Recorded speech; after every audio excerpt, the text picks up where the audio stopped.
नमस्कार दोस्तों, the Jind news channel पे आप सभी का स्वागत है।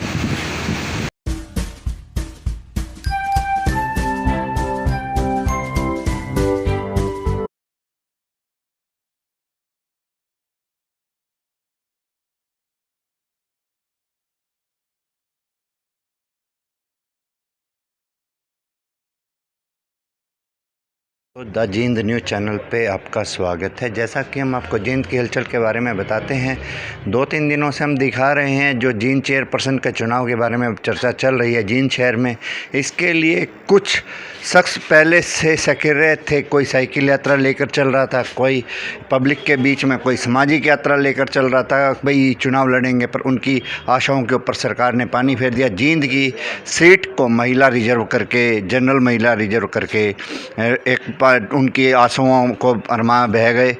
इस तरह के कार्य कर दिए कि अब उनकी बीवी लड़ सकती है या नहीं, आज इस बारे में एक शख्स से हम बात करेंगे।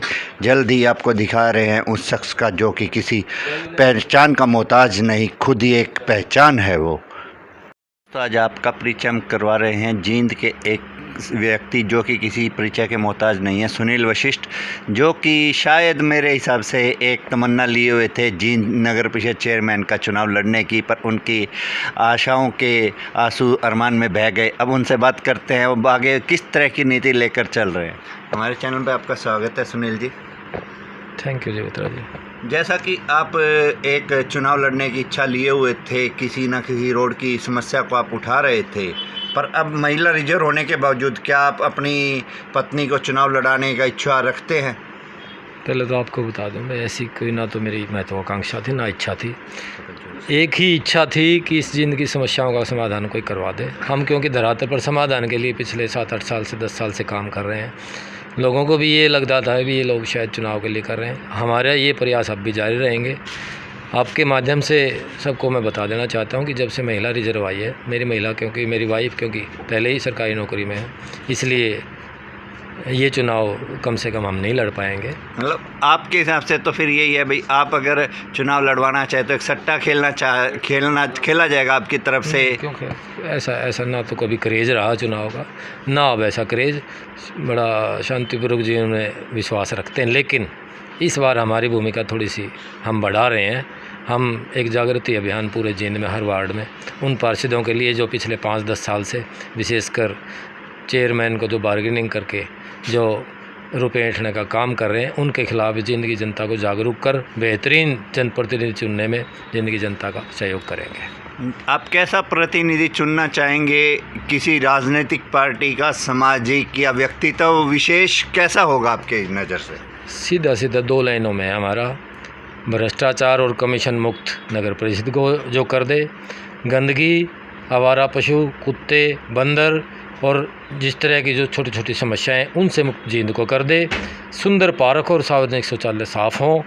केवल इतनी सी इच्छा है हमारी उस प्रतिनिधि से, उन पार्षदों से।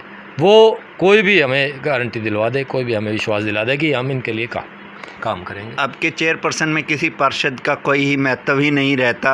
वो तो एक बात की बात है भाई, हाउस की बैठक बुलाने के लिए पार्षदों की उसको आवश्यकता पड़ेगी, पर अब जैसे महिला रिजर्व किया गया है और पहले भी महिला रिजर्व था, उसमें महिला कुछ कार्य नहीं करती थी। उनका पति ही आके लोगों में दादागिरी दिखाता था, मैं ये कर दूंगा, वो कर दूंगा। क्या इस तरह की महिला को भी आप आगे आने के लिए इच्छुक रखते हैं? नहीं, देखो पता है क्या है मित्रा जी, ये दुर्भाग्य ही है हमारा इन चुनावों का कि आप बेशक पंचायत को ले लो या नगर परिषद को ले लो, यहाँ पार्षद प्रतिनिधि ज़्यादा इफेक्टिव होते हैं पार्षदों से ज़्यादा। ये देखने में आया है, एक परिवार से ना 3-3, 4-4 पीढ़ी से कभी पुत्रवधू बन जाती है, कभी बेटा बन जाता है, ऐसे पार्षद भी हैं।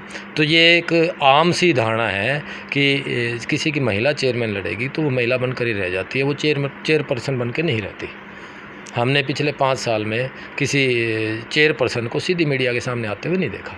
वो वहाँ, क्योंकि ये एक ट्रेंड है हमारे समाज का। आज आप मुझसे पूछ रहे हैं कि आप अपनी पत्नी को लड़वा रहे हो। मेरी पत्नी राजनीति में होती तो वो लड़ती, वो पहले ही उसके टारगेट नौकरी के थे, वो नौकरी कर रही है। इसी तरह जो लोग राजनीति कर रहे हैं उनसे भी आग्रह है, यदि वो आपकी धर्मपत्नी स्वयं कुछ निर्णय लेने में सक्षम हो तो चुनाव लड़वाएं।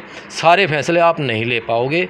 कोई सख्त सा डीसी आ गया तो आपको मीटिंग में भी नहीं घुसने देगा, क्योंकि जहाँ प्रतिनिधि की बात होती है वहाँ पार्षद प्रतिनिधि, जनता का प्रतिनिधि वो पार्षद होता है, पार्षद का प्रतिनिधि कोई नहीं होता। पीछे 5 साल पहले जबकि 22 जून को जो चेयरपर्सन ने चुनाव अपना पद संभाला था, तब एक बात अखबारों में आई थी, भाई जींद नगर परिषद अब बंदूक मुक्त हो गई है। पर क्या आप वैसा महसूस कर रहे हैं? ये 5 साल कैसे रहे हैं जींद नगर परिषद के? देखो जी, जहाँ आम आदमी का आना जाना बंद हो जाए, पिछले 1 साल की बात करूँगा मैं, जब से तो पार्षद भी नहीं घुस रहे इस नगर परिषद में, आपने देखा है। जब से ताले लगा दिया गया नगर परिषद के, एक प्रॉपर्टी आईडी ऐसा अभिशाप बन गया कि वहाँ लोगों को ना तो प्रॉपर्टी आईडी बनी, ना नगर परिषद में घुसे। इसे हम क्या कहेंगे? जब पार्षदों की भी एंट्री वहाँ बंद हो गई थी, उसे हम क्या कहेंगे? उससे कम से कम स्वस्थ लोकतंत्र की ये परंपरा होती है कि जाओ लाइन में काम।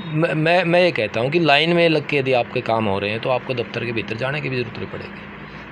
इतनी पारदर्शिता होना चाहिए नगर परिषद के कामों में। सबसे बेहतरीन काम, सबसे ज़रूरी काम नगर परिषद करती है आज बर्थ सर्टिफिकेट बनाना, डेथ सर्टिफिकेट बनाना, और जितने भी हमारे रजिस्ट्रेशन करने, फैमिली आईडी का काम भी मेरे ख्याल से थोड़ा बहुत ये करती है।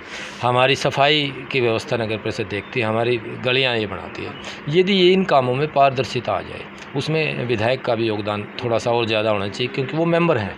पिछले 12 साल से वो मेंबर दिख नहीं रहे, किसी मीटिंग में उनकी उपस्थिति दर्ज नहीं हुई। उन पार्षदों की भी विशेष भूमिका थी। आपके विचारों से ऐसा लग रहा है कि अब पीछे 5 सालों में जींद की नगर परिषद में भ्रष्टाचार चरम सीमा पर है। पिछले 15 साल से, जब से 10 साल से जब से महिलाओं के हाथ में पावर गई है, उन महिलाओं के जो पति हैं उनकी वो कमजोरियां बन गई। पार्षदों ने इस बात को खूब भुनाया, उनसे खूब पैसे लिए, उन्होंने इस चक्कर में खूब कमीशन लिए। ये सारा सिस्टम ही ख़राब हो गया है, सारा सिस्टम बदलाव की ज़रूरत है। अब आपके हाथ में है, पब्लिक के हाथ में, आपके हाथ में ही नहीं, जींद की जनता के हाथ में है चेयरपर्सन कैसा चुनना है। उसके बारे में आप कैसा चेयरपर्सन चाहते हैं? जींद की जनता से विशेष आग्रह है कि एक वोट पे जोर ना लगाएं। कभी आप सोचेंगे भी आपने बढ़िया चेयरमैन चुन के अपनी जिम्मेवारी निभा ली, आपको पार्षद भी बढ़िया चुनने पड़ेंगे, क्योंकि एक टीम वर्क होगा तभी बात बढ़ेगी। नहीं तो 1 साल के बाद अविश्वास प्रस्ताव आकर यदि वो पार्षद चेयरमैन काम करना भी चाहेगा, नहीं करने देंगे ये पार्षद इतने जम चुके हैं कि इनके हिसाब से चेयरमैन को हर हालत में चलना ही पड़ेगा। हाँ, तो अब आपने दोस्तों देखा कि जींद की जनता क्या चाह रही है, कैसा चेयरपर्सन वो चाह रही है। जींद जो एक गांव बन चुका है उसको महानगर बनाने की तरफ जींद की जनता को भी कुछ कदम अपने आप उठाने पड़ेंगे। एक जो उंगली की ताकत है, एक बटन दबा के जींद की जनता कैसा पार्षद और कैसा चेयरपर्सन चुनेगी, वो जींद की जनता के दिमाग के ऊपर डिपेंड करता है। धन्यवाद, जय हिंद।